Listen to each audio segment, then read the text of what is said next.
namin sa lugar dapat. Ito na ingredient na. Siya sa kalatabat.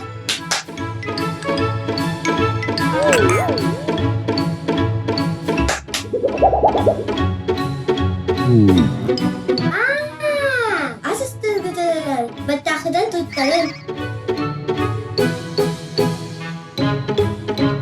Siya sa kalatabat.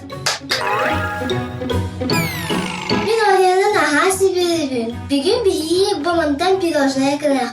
Yani bu 2 oluyor hazırlıklı yiyecek 3 onunla u.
Ben mama hadi sen.